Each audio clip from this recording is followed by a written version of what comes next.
Welcome back. Thanks again for joining us for another episode as we continue studying through the Word of God together.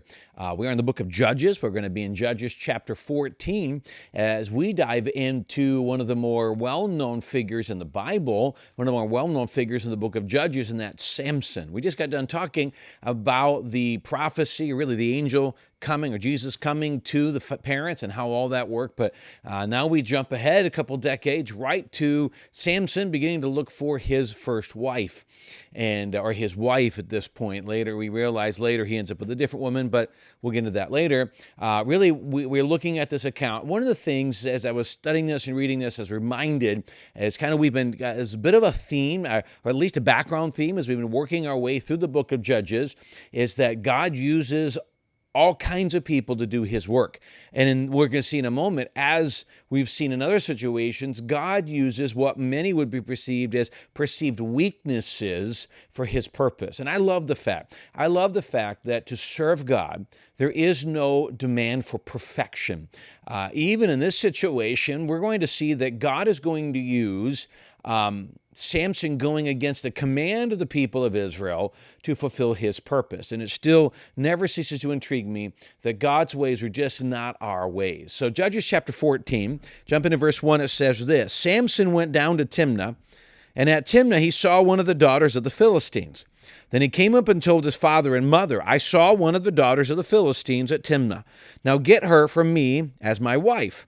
But his father and mother said to him, Is there not a woman among the daughters of your relatives or among all of your people that you must go and take a wife from the uncircumcised Philistine?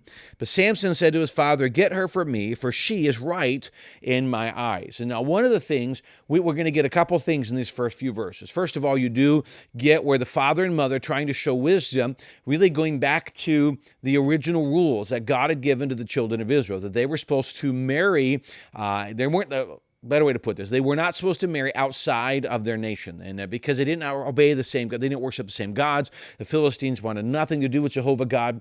And so you look at that. And you got to think about it. The conflict, just how it would be down the road, and there's very little. One group's going to give. She's going to roll over or serve and follow Jehovah, or he's going to serve and follow someone else. And you can study the life of Solomon and study other men who married outside of that, and generally being pulled away from Jehovah is generally how it ends up happening. And so the parents were trying their best to show wisdom, trying to say this is what God has instructed. We also see a bit of who Samson is at this point. Strangely enough, through all of what we're going to see of Samson, while Samson was used of God, Samson kind of was the rebel used of God. Samson, you can see his self-centeredness. You can see that he wanted very little to really follow the things of God, and just kept pushing against it. And so you can see that Samson's like, I know the way it's supposed to be. I don't care. She's attracted to me. This is what I want. And so you begin to see that, Samson just kind of pushed. Here's what I want. And can I challenge you? One of the phrases, I heard a preacher say this. It was, I think, the title of his message years ago. And ultimately, it gets up to the story of Delilah, which we'll talk about later.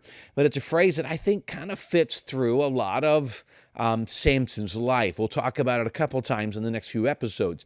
But simply this, that, specifically what man said was, for Samson got what he wanted, but he lost what he had. We're going to see that a lot, where Samson getting all the things he wanted, ultimately we get to see some of the negative that came with it. And it's just a principle to think about as we walk through this. But let's continue reading in Judges chapter 14. Verse 4. Now verse 3, he goes, Get her for me. She's right in my eye. She's attractive. She's who I want. Verse 4. And what he was asking is, it was an arranged marriage. So go down and arrange this. Make this work. Verse 4.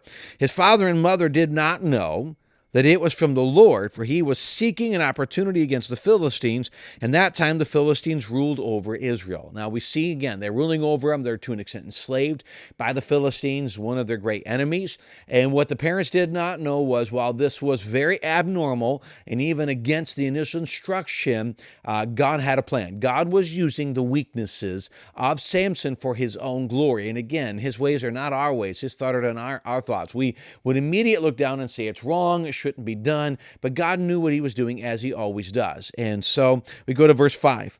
Then Samson went down with his father and mother in Timnah. And they came to the vineyards of Timnah, and behold, a young lion came toward him roaring. Then the Spirit of the Lord rushed upon him, and although he had nothing in his hand, he tore the lion in pieces as one tears a young goat. But he did not tell his father or mother what he had done. Then he went down and talked with the woman, and she was right in Samson's eyes. So you see that they're going down for the purpose of this arranged marriage, making all of this work. And people were aware of who Samson was to an extent. He hadn't done a lot of damage, so they didn't necessarily afraid of him or hate him, but they understood to an extent who he was. And so as he's coming down, God's going to use this greatly. Maybe the Philistines thought they can use it against him as well. But in the process, a lion attacks him. And the Bible says the Spirit of God came upon him, and he basically, in his bare hands, killed this lion without really thinking much of it. It wasn't much a great battle. And you can just see, what you're going to see is that one of the greatest gifts that was used through Samson through his time, his short time, but through his time, was that he would have really supernatural strength. So he tears him like you would tear a goat, like a small animal, no big deal. I didn't tell his parents about it. Then we'll see in a little bit why. But you can just see the supernatural strength. So you begin to see how God was planning to work in him. And then goes down, of course, he meets this bride, and she was everything he hoped she would be. Verse 8, after some days he returned to take her, and he turned aside to see the carcass of the lion, and behold, there was a swarm of bees in the body of the lion and honey. And he scraped it into his hands and went on, eating as he went. And he came to his father and mother and gave some to them, and they ate. But he did not tell them that he had scraped the honey from the carcass of the lion. Now, generally, you would think, what's really the big deal? He killed the animal. He's coming back. There was bees and honey, no big deal. His parents ate. That was relatively normal. Why was this such a big deal? Because one of the commitments of the Nazirite vow, remember, he was not going to eat anything unclean. He was going to never cut his hair. But one of the things was he wasn't supposed to touch a dead body, eat from it. So this honey would have been considered unclean because it was from a dead body, a dead animal would have been considered unclean. And this was not something that something was supposed to do as the Nazirite vow. So you can see that while there are many aspects of it Samson followed, Samson didn't seem to see the importance of it. And again, you see a lot of this where Samson just kind of did his own thing. Yet you still begin to see how even though Samson was following what he wanted, not really following every aspect of his vow, not really following every aspect of obedience to God, God still used him. And now, I've heard some say, well, maybe I can do whatever I want, God will still use me. This was a very unique situation, but I will say this. A lot of times we're afraid that we've gone too far, we've made too many mistakes, or we just feel like our weaknesses are too bad. Some people would even say, I'm afraid to try something. What if I mess up? Well, this is proof that God can even work in things that we don't do well. God can work in our weaknesses. God can work through the battles in our life. God can work in our failures. Just think about this. Think about some people carry guilt from their past. Satan wants them to live in it, but they've had battles, they've had struggles, and they've come to Jesus, and yet Satan still tries to use their guilt or whatever, failure, whatever term you want to use from the past. Can I challenge you that through the grace of God, your past might be the greatest testimony to bring other people to Jesus?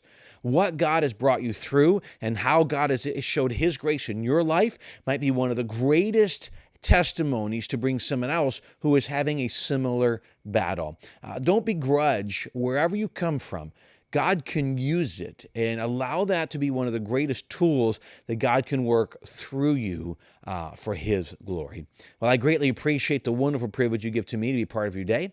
I hope you stick with us as we continue for the next couple episodes working through the life of Samson. We thank you again. Thanks for joining us. We look forward to seeing you again next time.